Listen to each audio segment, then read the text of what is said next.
My name is Byron Arnold Krulewitch, originally from Chicago, Illinois. My first recollections of both grandfathers, one is that we're both very, very frum and orthodox. Uh, my grandfather Krulewitch, who I'm named after, um, or carry his surname, was a very gentle man, but as far as his sons were concerned, his word was absolute law. If he said it was day and it was night, it was day. And he never raised his voice, but he had such tremendous respect from his sons that I will never forget. My father never went beyond the sixth grade of grammar school, but his Hebrew education to me was utterly amazing. I would never have the ability that he had. He could read from Torah, he could daven in any one of the chants or melodies from any of the diaspora countries. And if you named a particular sect, he could daven in that particular sect's melodies. He could interpret Rashi, he could interpret Talmud, and I would never have the education he did when it came to Hebrew. I can remember that at services, when we would go to high holidays, and as you know, when young children are with a father, I would have difficulty wanting to say a prayer. And my father would not, instead of being angry, would first tell me why we said the prayer, where the prayer came from, who wrote it, and what it said. And that is why we had to repeat the prayer at services. And I can remember my maternal grandfather actually was a Cain, and he would get on the pulpit and do the duchim of the blessings with a talus over his head, and he would use the threefold blessings of the priests. Those are very vivid memories that I carry to this day.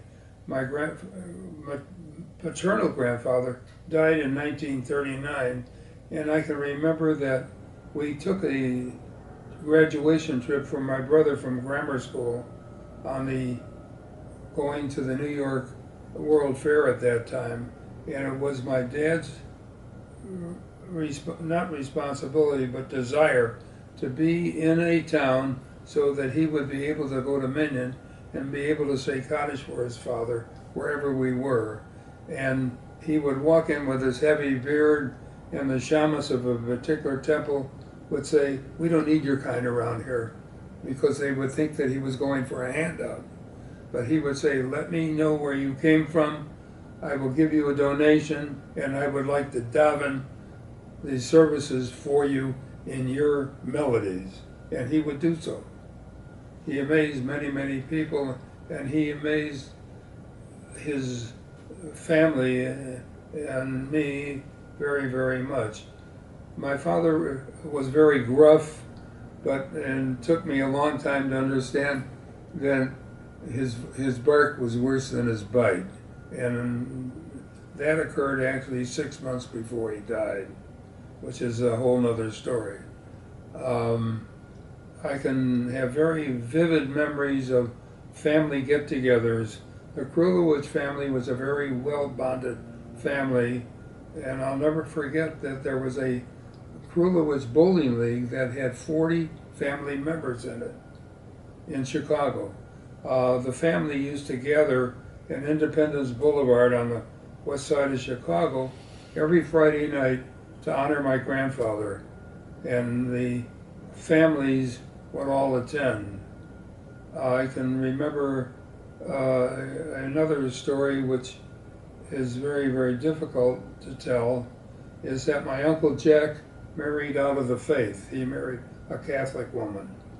But my grandfather never knew that his son married out of the faith.